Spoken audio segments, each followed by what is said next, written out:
Most criminals want to stay invisible.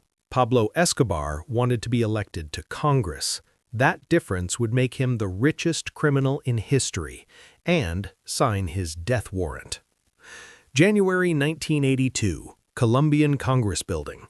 A man in an expensive cream-colored suit walks confidently through marble hallways toward the legislative chamber. His wavy dark hair is perfectly groomed. His penetrating eyes scan the faces around him. Some politicians smile nervously. Others stare with barely concealed contempt. He doesn't flinch. He's Pablo Escobar, and he's just been elected as an alternate congressman. Outside, crowds chant his name like he's a savior. Inside, he shakes hands with Colombia's elite, the same elite whose cocaine habits have made him a billionaire. But Pablo isn't satisfied with billions hidden in jungle airstrips and offshore accounts. He wants what no cartel member has ever dared to want: legitimacy, respect, love. 300 miles away, in a Cali boardroom, two men watch this moment on television. Their faces are hard with fury. Gilberto Rodriguez Orejuela, head of the Cali Cartel, turns off the TV with such force the remote cracks. "He's going to get us all killed," he says to his brother Miguel. "The cartels survive because we're invisible. We bribe quietly, we traffic quietly, we live quietly in nice houses and drive modest cars, and never, ever put our faces on television. He just put every trafficker in Colombia on the front page. The Americans will come, the military will come, and they won't just come for him, they'll come for all of us." Miguel nodded slowly, his face grim.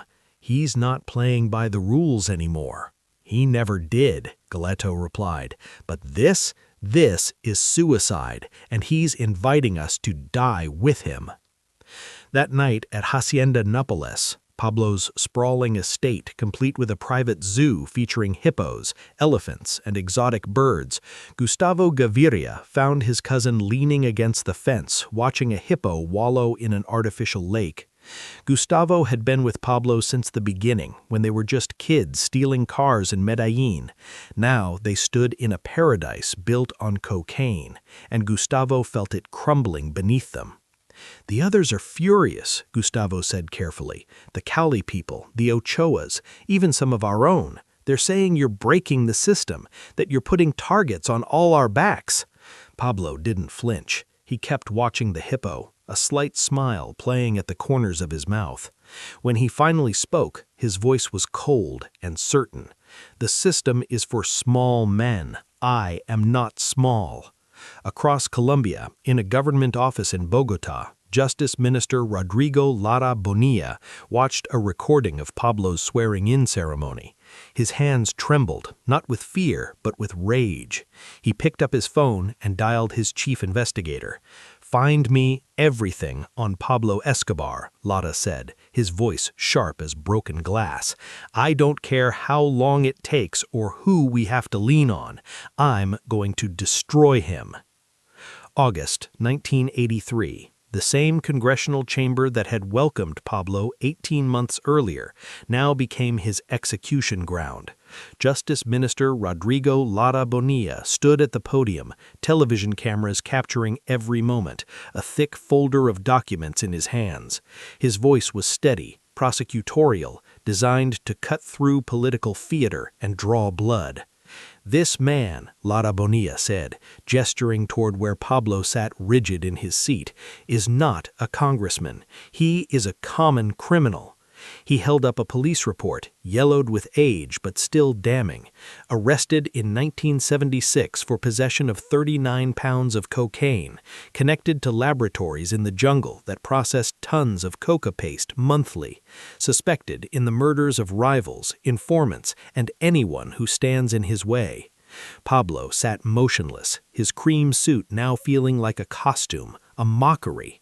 His intense dark eyes remained fixed on Lara Bonilla, unblinking, while his jaw clenched so tight he could taste blood from where he'd bitten his cheek. Around him, politicians who had smiled at his fundraisers and pocketed his cash now studiously avoided his gaze. They shifted in their seats, whispered to colleagues, created distance. The cameras captured it all. Pablo's humiliation broadcast to every television in Colombia.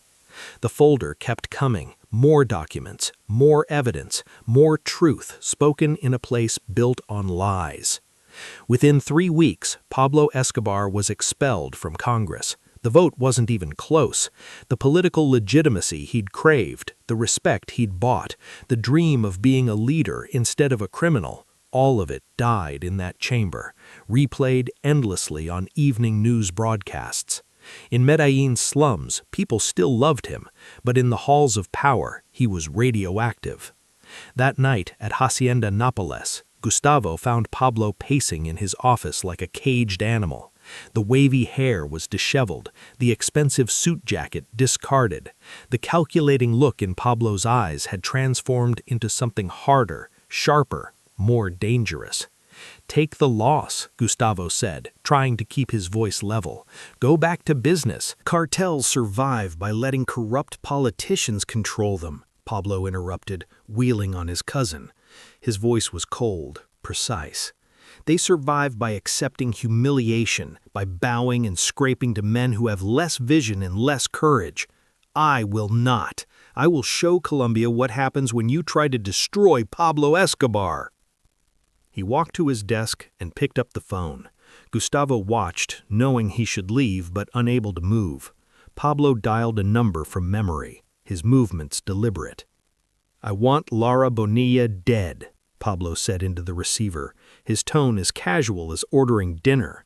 "Make it public, make it spectacular. I want the government to know they touched the wrong man." April 30, 1984. Evening traffic in Bogotá crawled through the streets. Rodrigo Lara Bonilla sat in the back of his official car, reviewing documents, when the vehicle stopped at a red light. A motorcycle pulled alongside, weaving between lanes. The passenger wore a helmet with the visor down. He raised a machine gun. The burst of automatic fire shattered the evening calm. Glass exploded, metal punctured. Lara Bonilla died before the light turned green. At Hacienda Nápoles, Pablo watched the news report on a television in his office. The anchor's voice trembled as she described the assassination.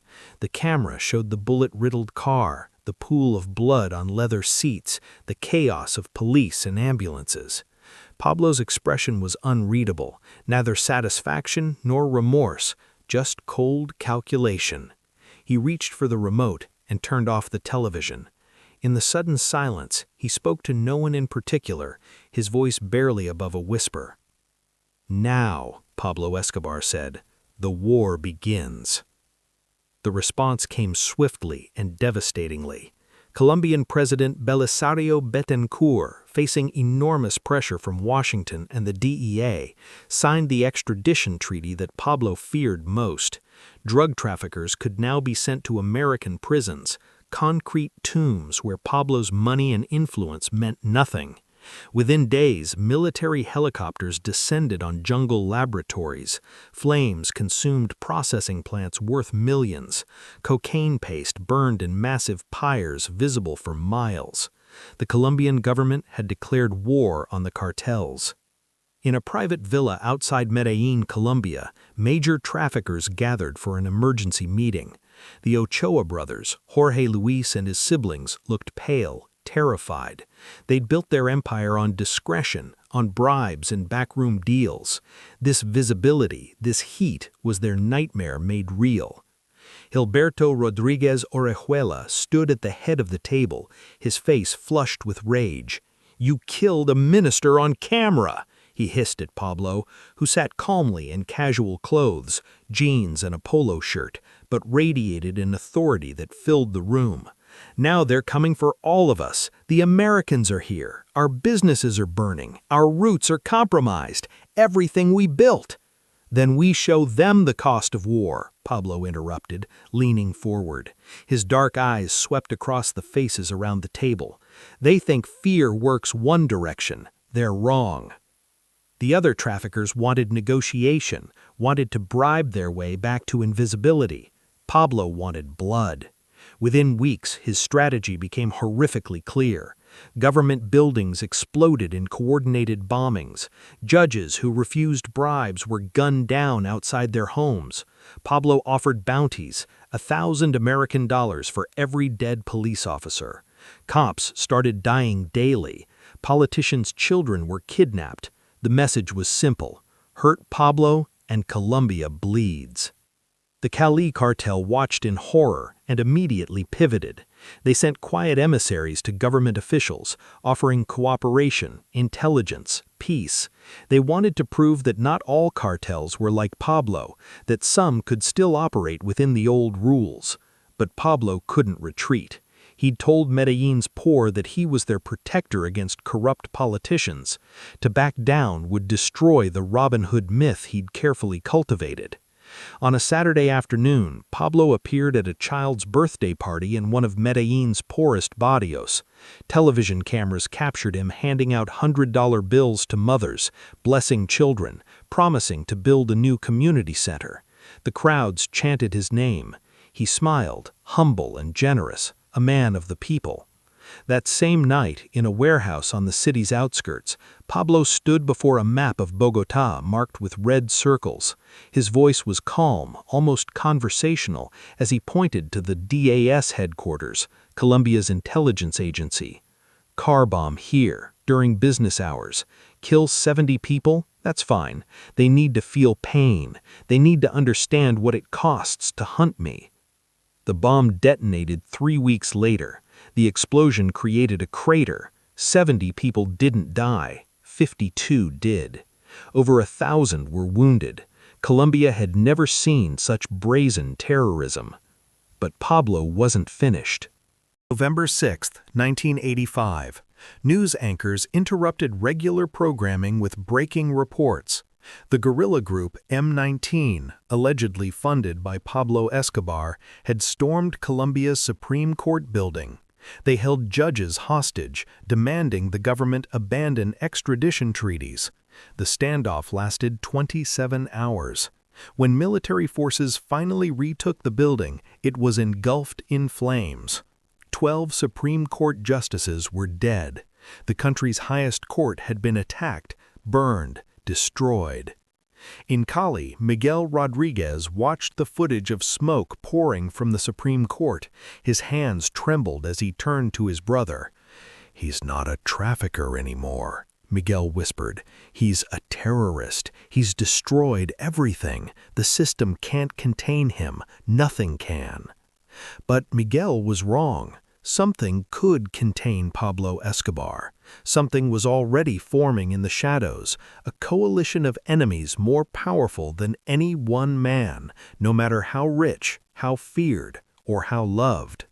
The question was no longer whether Pablo would fall, it was only how long he could survive what he'd unleashed. Between 1986 and 1989, Pablo Escobar became the most hunted man in the Western Hemisphere. The DEA poured resources into Colombia. The Colombian government created Search Block, an elite police unit commanded by Colonel Hugo Martinez with one single mission: capture or kill Pablo Escobar. The manhunt operated 24 hours a day, 7 days a week. Helicopters circled Medellin. Surveillance teams tracked his associates. Wiretaps multiplied like weeds. But Pablo had built his empire on information. Police officers, military officers, government clerks, all fed him intelligence in exchange for cash. He knew about raids hours before they happened. He moved between safe houses like a ghost, always one step ahead, always protected by a network of informants who valued his money more than their oaths. The paradox was stunning. Pablo was simultaneously Colombia's most wanted criminal and Medellin's most beloved citizen.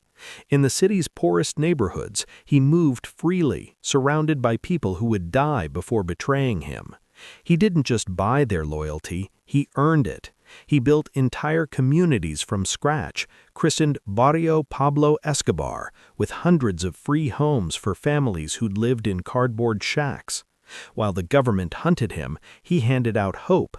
The slum dwellers didn't hide him out of fear, they hid him out of gratitude. Meanwhile, 300 miles away in Cali, Gilberto and Miguel Rodriguez watched Pablo's war with cold calculation. They studied his mistakes like scholars examining a doomed experiment. They stayed invisible, bribing quietly, trafficking efficiently, building their empire while Pablo burned his down. Gilberto began meeting secretly with government officials in restaurants and country clubs, places where civilized men made civilized deals. "We can give you Pablo," Gilberto offered over expensive wine. "Names, locations, routes, everything you need. Just let us work in peace." The government, exhausted by violence and desperate for victory, listened carefully. Pablo's life had become a cruel inversion of his congressional dreams. The wavy hair that once turned heads was now hidden under baseball caps and dyed darker. The cream suits hung unused in closets, while he wore jeans and hoodies.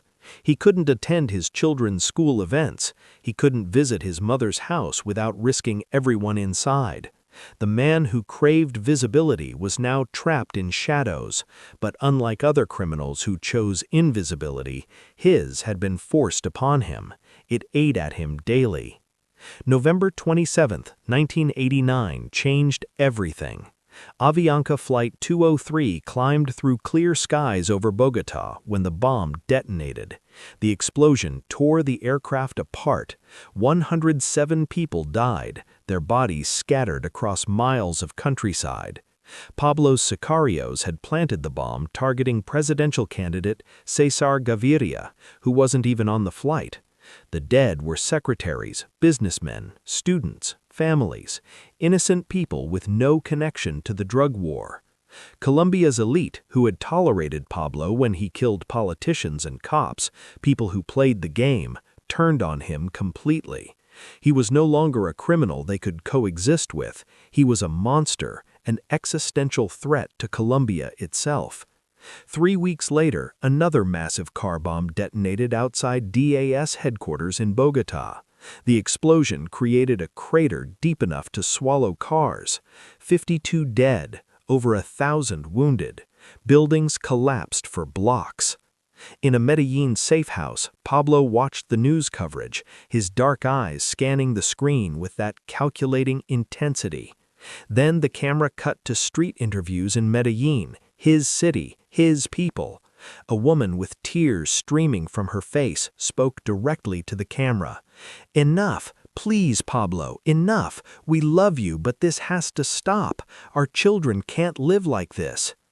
Others echoed her, shop owners, students, workers, his people, condemning the violence. Pablo's jaw tightened. His support, the only thing keeping him alive in Medellin's slums, was cracking, and in that moment he understood something terrifying. He'd grown so big, become so visible, that even love couldn't hide him anymore. By 1990, Colombia had a new president. Cesar Gaviria campaigned on a single promise: end the violence. The bombings, the assassinations, the terror that had paralyzed the country for years, it had to stop. Pablo saw opportunity in that desperation. Through lawyers and intermediaries, he sent word to the government: he would surrender. He would dismantle his trafficking empire. He would confess to crimes. But there were conditions, non-negotiable conditions.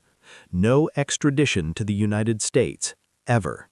He would serve his sentence in Colombia, in a prison built to his specifications, on a hillside near Medellin that he would choose himself.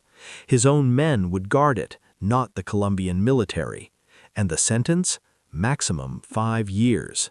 The terms were audacious, insulting even, a criminal dictating conditions to a sovereign government. But behind closed doors, another conversation was happening.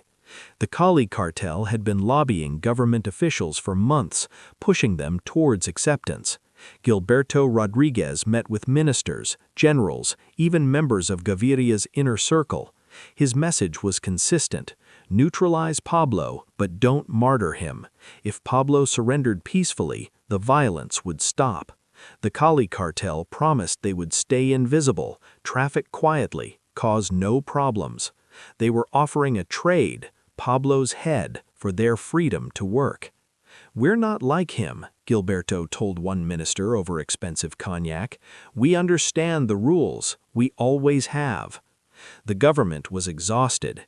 Search Block had been hunting Pablo for years without success. The bombings continued. The body count climbed.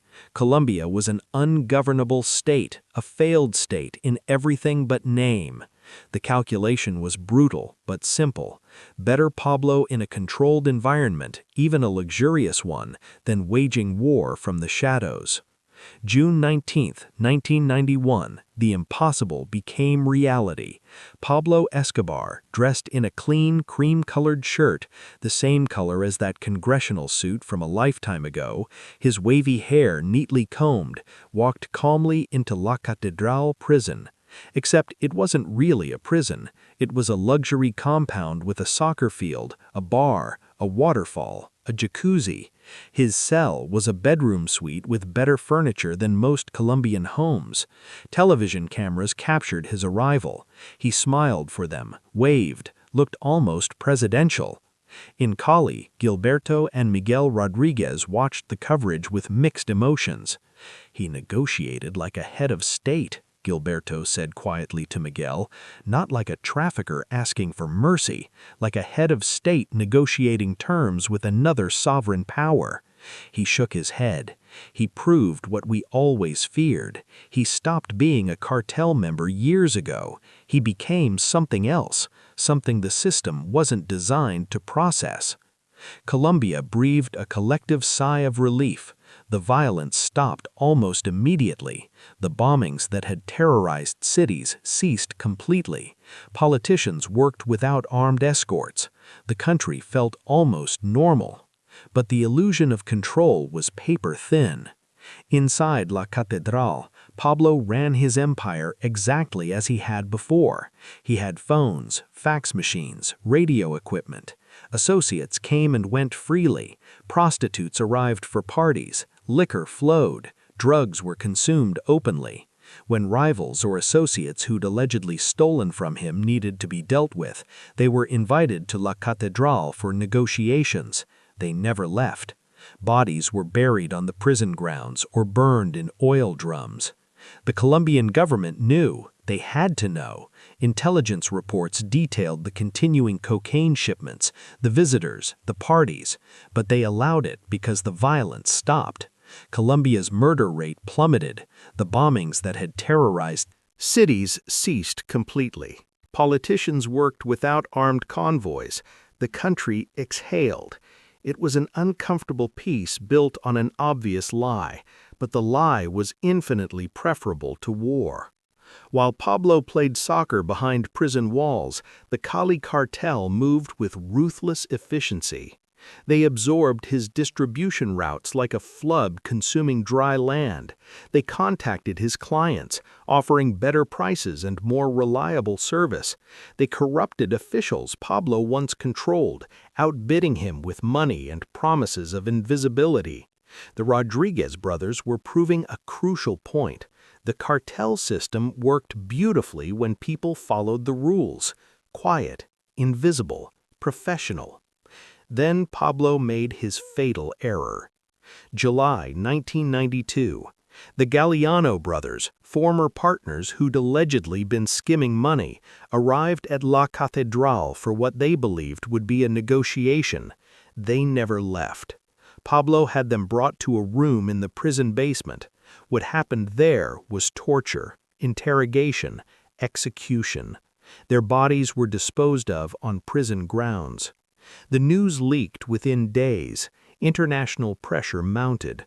The Colombian press, which had been remarkably tolerant of the Hotel Escobar arrangement, erupted in outrage. The government could no longer maintain the fiction that La Catedral was a functioning prison.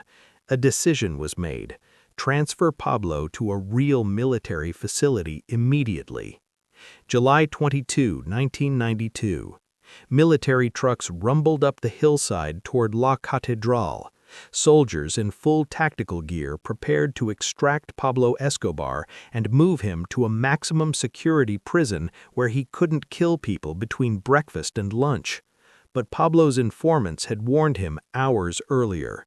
When soldiers burst into his cell, they found it empty. He'd walked out through the surrounding forest, the same forest he'd deliberately positioned his prison next to a year earlier. The escape wasn't panic, it was calculated. Pablo knew that a real military prison meant potential extradition to the United States. He knew the Cali Cartel was dismantling his empire piece by piece. He knew that his year in comfortable captivity had made him look weak to allies and enemies alike. To rebuild his power, he needed freedom. To reclaim his empire, he needed to remind Colombia who Pablo Escobar was. But this decision, like the one to enter Congress a decade earlier, would cost him everything. Within hours, every television station broadcast the same breaking news. Pablo Escobar has escaped from La Catedral prison. The Colombian government has reactivated Search Block. A $5 million reward has been offered for information leading to his capture. In a Cali office 300 miles away, Gilberto Rodriguez picked up a secure phone line. His voice was calm, businesslike. "It's time," he said to the government official on the other end. "Give them everything we have on Pablo, his locations, his informants, his suppliers, his safe houses. Help them hunt him. Help them destroy him." He paused. "In exchange, you ignore us. Completely." The official agreed without hesitation. The hunt for Pablo Escobar had just gained a powerful, invisible ally. Between mid-1992 and late 1993, Pablo Escobar became a ghost haunting his own city. Search Block hunted him with military precision, now reinforced by American Special Forces and DEA agents who brought sophisticated surveillance technology. But the real threat came from somewhere darker. Los Pepes, people persecuted by Pablo Escobar, a vigilante death squad funded by the Cali Cartel and quietly supported by elements within Search Block itself. Los Pepes waged total war. They burned Pablo's properties to ash, including Hacienda Nápoles, his paradise estate, where exotic animals screamed as flames consumed their enclosures. They executed his lawyers outside courthouses. They murdered his accountants in their offices. His sicarios were hunted down one by one, their bodies left in streets with signs, "What happens to Pablo's people?" They threatened his family with messages written in blood. Every ally Pablo had was given a choice: betray him or die. Most chose survival. Pablo moved constantly between safe houses in Medellin's middle-class neighborhoods, never staying more than 3 nights anywhere. His famous wavy hair was dyed darker and hidden under baseball caps. He'd lost weight, his expensive suits replaced with cheap jeans and t-shirts. That confident, calculating look in his dark eyes had transformed into something hunted, paranoid. He could only communicate through runners or brief phone calls, knowing every line was monitored, every conversation traced. His family fled to Germany seeking asylum. They were rejected. His son, Juan Pablo, who would later change his name to Sebastián Marcorín, trying to escape his father's shadow, attempted to negotiate surrender on Pablo's behalf. His mother appeared on television, tears streaming down her face, begging her son to turn himself in. "Please, Pablo, please, before they kill you." But Pablo couldn't surrender. La Catedral had been a fantasy, a comfortable prison that felt like a resort. Now he knew the truth. Extradition to the United States meant life in a supermax prison, buried alive in concrete and steel. He'd rather die in Medellin than rot in an American cage. Meanwhile, the Cali Cartel operated in broad daylight. Government officials met with Gilberto and Miguel Rodriguez at upscale restaurants, at golf courses, in penthouses overlooking Cali. The message couldn't have been clearer. We're the acceptable criminals. We follow the rules. We stay invisible. Pablo was the anomaly, the aberration. With him gone, business returns to normal. The final betrayal came in December 1993. Pablo's most trusted lieutenant, the man who'd replaced Gustavo after his cousin's death, made a deal. He met with Los Pepes and Search Block in a secret location and gave them everything. Pablo's movement patterns, his safe house rotation schedule, his family's contact protocols. Even the Medellin Cartel's remaining members wanted Pablo dead. He'd become too expensive to protect, too dangerous to associate with. The man who built an empire on loyalty died surrounded by traitors. In one of his final safe houses, Pablo sat alone with a tape recorder. He made recordings for his family. These tapes were real, discovered after his death. His voice, that voice that had once commanded rooms and terrified governments, cracked with emotion. "I am not afraid of dying," he said into the microphone. "What I fear is how they will write my history. Will they remember what I built for the poor, the homes, the soccer fields, the hope I gave people the government abandoned?" His voice broke. "Do they only remember the bombs?" There was a long pause, just the sound of his breathing. "I wanted to be more than a criminal," Pablo Escobar whispered. "I wanted to be remembered as someone who mattered, who changed things. Maybe that was my mistake. Maybe criminals should stay in shadows. Maybe visibility is just another word for a target." He turned off the recorder. Outside, in the darkness of Medellin, his hunters were closing in. December 2, 1993. The safe house was a modest brick building in a middle-class Medellin neighborhood, nothing like Hacienda Nápoles, nothing like the congressional halls, nothing like the luxury of La Catedral. Pablo Escobar was 44 years old, but looked a decade older, worn down by 16 months of constant movement and paranoia. He sat by a window with a phone pressed to his ear, talking to his son, Juan Pablo, who was hiding somewhere with Pablo's wife and daughter. The conversation was tender in a way that would have surprised his enemies. Pablo talked about his son's future, about university, about becoming someone better than his father. "Study hard," he said, his voice still carrying that characteristic intensity, but now edged with profound sadness. "Build something legitimate. Don't follow my path." "I love you, Papa," said Juan Pablo on the other end. "Whatever they say about me, whatever history writes, know that I loved you, always." He didn't know the call was being traced. In a command center across the city, Colombian intelligence officers watched monitors displaying American surveillance technology. The signal triangulation converged on a single point, Los Olivos neighborhood, a specific house. Colonel Hugo Martinez, who had hunted Pablo for years, who had dedicated his life to this moment, watched the coordinates lock into place. "We have him," Martinez said. "Move now." Pablo was still talking when he saw the vehicles through the window, multiple SUVs converging fast.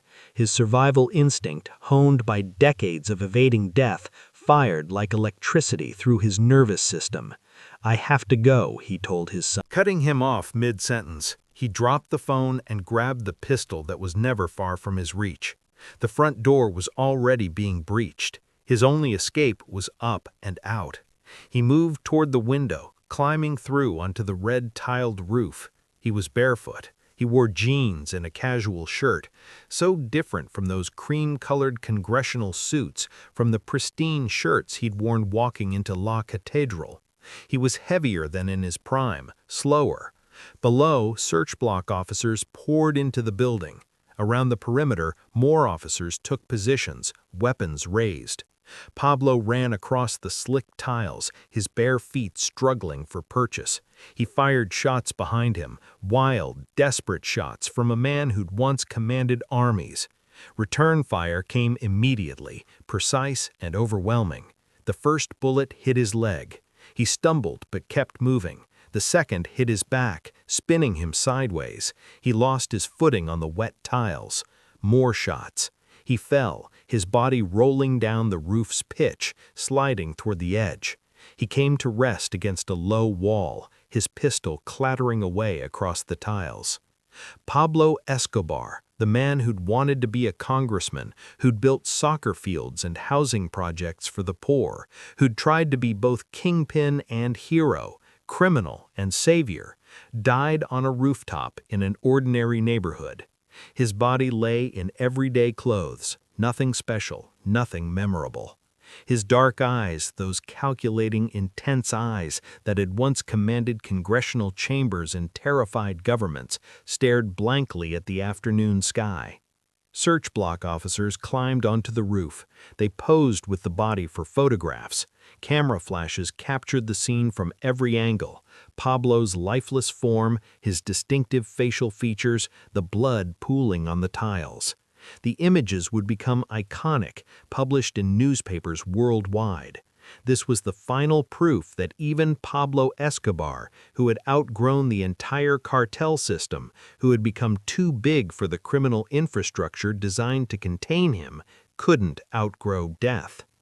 300 miles away in Cali, Gilberto Rodriguez watched the breaking news.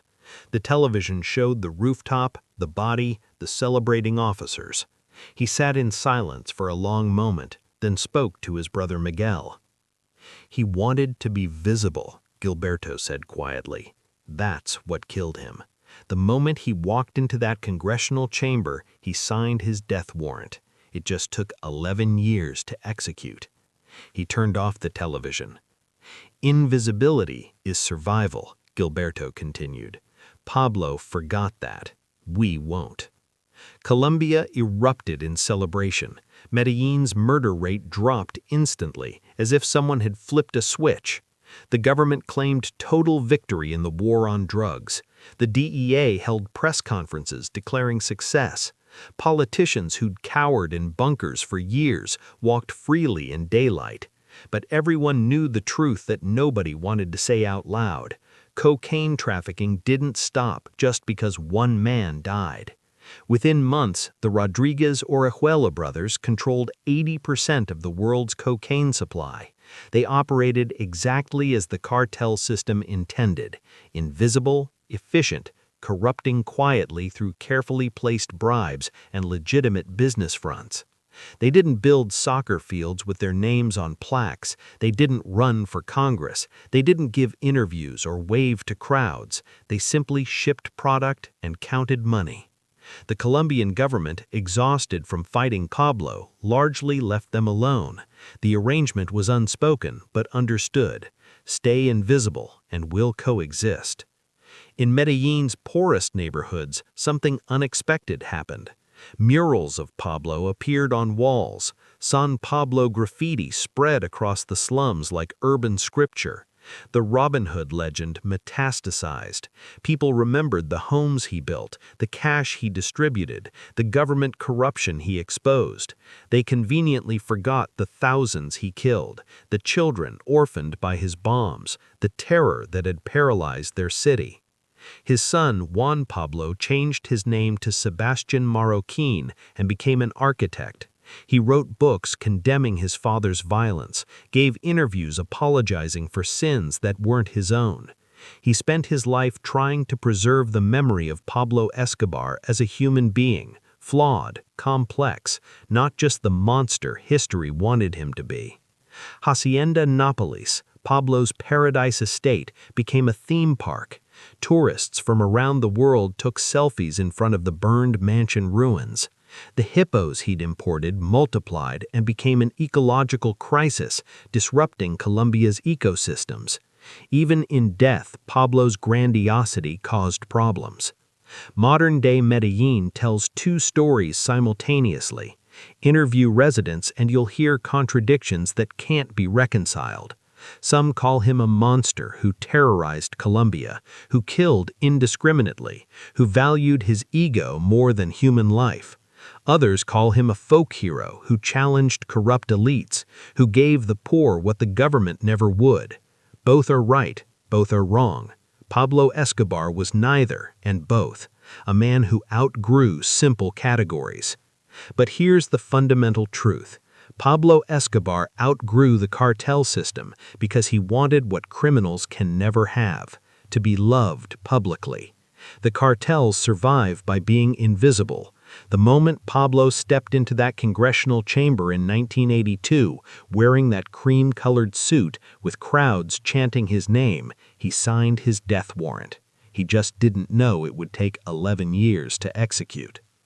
The Cali Cartel, despite their correct approach, eventually fell too. Gilberto and Miguel Rodriguez were arrested in 1995 and 1996. Why? Because no criminal organization can grow large enough to matter without eventually becoming visible. Pablo's mistake wasn't uniqueness, it was acceleration. He rushed toward visibility like a man running into fire. Cali approached it slowly, carefully, trying to delay the inevitable. Both ended the same way, in prison or dead. The cartel system has one unbreakable rule. Criminals who become famous become dead. Pablo Escobar didn't just break that rule, he shattered it so completely that it killed him and temporarily destroyed the very system that created him. But systems survive, men don't. The cocaine trade continued after Pablo's death. Today, it's bigger than ever, more profitable, more sophisticated, but nobody tries to become famous anymore. No trafficker runs for Congress. No kingpin builds housing projects with his name attached. No criminal waves to crowds or gives interviews. Pablo Escobar's corpse on that Medellin rooftop taught the lesson no law ever could. Invisibility is survival. And in the shadows where criminals belong, that lesson is remembered every single day.